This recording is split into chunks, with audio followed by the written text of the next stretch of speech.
Alatenimo writer and social critic. March 9, 2018. An open letter to the Arab world, please stop the racial animosity toward blacks. By Ahmed Sule, CFA. As-salaam alaikum.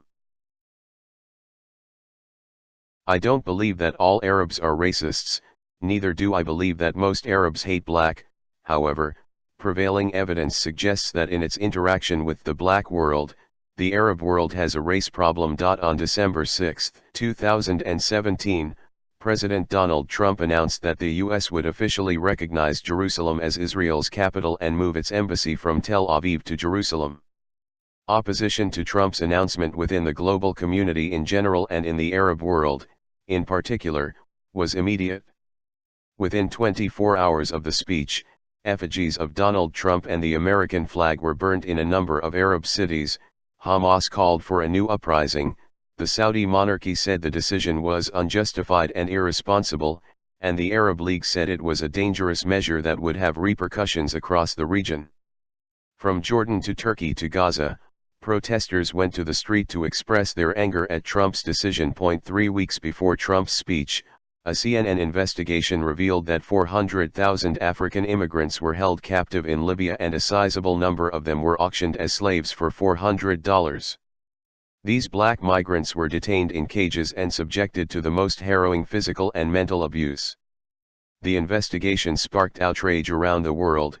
However, in contrast to the response to Trump's earlier announcement about Jerusalem, the Arab world took the path of least resistance by ignoring these crimes against humanity meted on the immigrants. The black and Arab world have a shared history. We have been allies in the struggle against Western imperialism, joining ranks when we were oppressed by our common colonial overlords. Our Kwame Nkrumah along with your Gamal Nasser were founding fathers of the non-aligned movement, which was set up to oppose Western racism, imperialism, and colonialism. During our liberation struggle for independence, you supported us both militarily and financially. We counted on your support during our agitation against the apartheid regime in South Africa, and many African countries have been a pillar of support for your causes. When Malcolm X, the African American civil rights activist, faced persecution from white America, and from some of his black brothers, he was welcomed with open arms in Egypt, Lebanon, Saudi Arabia, Morocco, and Algeria. During Algeria's War of Independence against France, Frantz Fanon, the Martiniquais psychiatrist, supported Algeria and joined the Algerian National Liberation Front. You practice the same religion as hundreds of millions of people in the black world. There has also been a long association of bilateral trade between black countries and Arab countries which is valued at billions of dollars.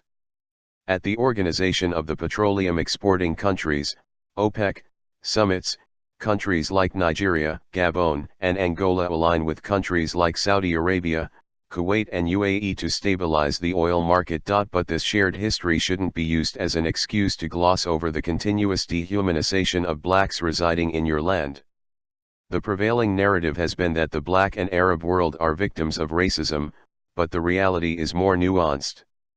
Our interaction with you has been a bittersweet experience which contains a mixture of the good, the bad, the ugly, and the shameful. For too long we have focused on the good and refrained from discussing the bad and the shameful. In recent years, the relationship between the black and Arab world has morphed from a symbiotic relationship to a parasitic relationship where we bend backwards to support your causes only to get eaten in the process. When you are discriminated against because of your religion, our activists and intellectuals rally to your side.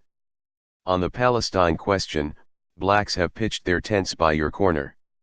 When the United Nations proposed a resolution condemning U.S. recognition of Jerusalem as Israel's capital, the African Union supported the resolution. In May 2017, dozens of South African anti-apartheid figures including newly elected ANC President Cyril Ramaphosa went on hunger strike to draw attention to the plight of Palestinians in Israel prisons. At best, we are treated as second-class citizens, and at worst, we are treated as animals. You regard the whites that come into your space as human beings, but you stripe us of our humanity, except when we are wearing shorts and scoring goals for your football teams. Even though it's been a couple of centuries since your forebears kidnapped our ancestors and took them as slaves, you still view us as slaves. When we find ourselves in your landscape, the hair on the back of our necks stands as we feel the hostility coming from the intense gaze of our Arab brethrens. Our women are disrespected and never given the recognition accorded other women, including the white blonde blue-eyed woman living within your midst. Why can't our women be part of the respected members of the community rather than looked upon as dogs and prostitutes? Why can't they have the freedom to walk along your streets without having their hands touched, their hair pulled and called Samara? Or is this ill treatment of our sisters a legacy of the Arab slave trade era, when black women were taken from the interior parts of Africa to work as sex slaves in the Middle East? Instead of calling us the respectful name of Sayyid or Sayyidah, you use derogatory names to get our attention. When we find ourselves in Algeria, you call us Khalisha. When we find ourselves in Sudan, you call us Haywanan. When we find ourselves in Egypt, you call us Chocolata. When we find ourselves in Yemen, you call us Al-Akdam. From Algeria through to Yemen, you have turned the word Abid into a homograph which you have used to make the word black and slave indistinguishable. Name calling is only the tip of the iceberg. Even though we live in the 21st century, you still use 7th century methods to dehumanize us. You enslave some of us, you maim some of us, and you kill some of us.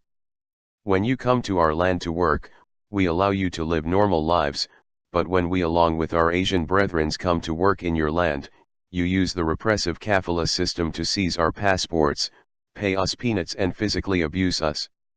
Sudan has become the ground zero of Arab hostility towards blacks.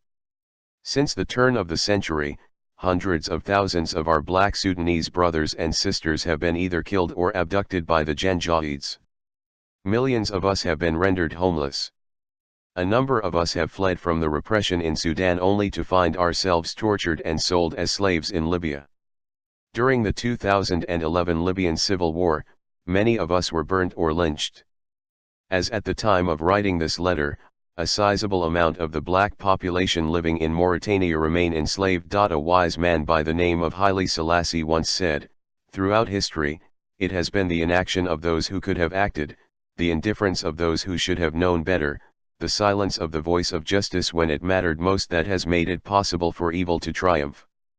The racial hatred toward blacks has continued unabated, partly because Arab intellectuals, activists, and politicians have looked the other way.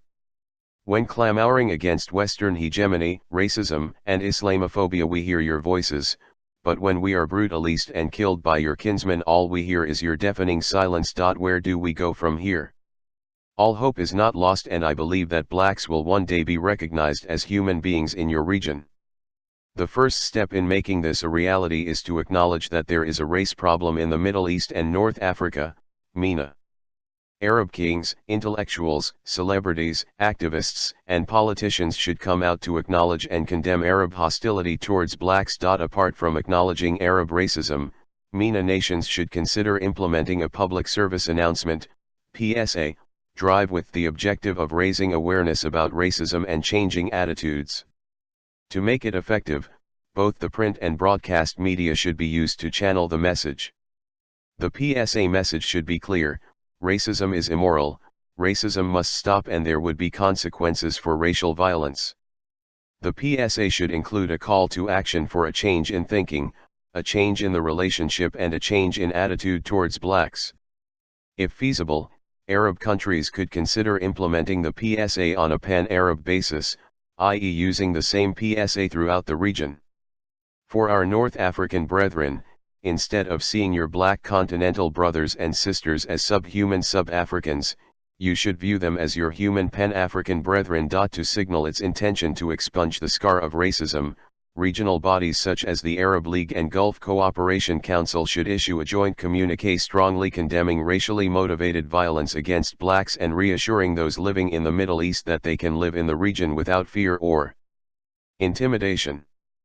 Furthermore, Arab governments should stop paying lip service to racism. Racially motivated acts against blacks should not only be condemned, it should be criminalized and perpetrators punished. The objective of this letter is not to shame you, but to appeal to your conscience. I trust that you will read what I have written with an open mind, reflect on the contents and make the necessary changes so that we can live in harmony. Finally, let's heed the words of Martin Luther King: we must all learn to live together as brothers, or we will all perish together as fools. This is the great issue facing us today. No individual can live alone, no nation can live alone. We are tied together. Ma'e salama.sila.ahmedsules@gmail.com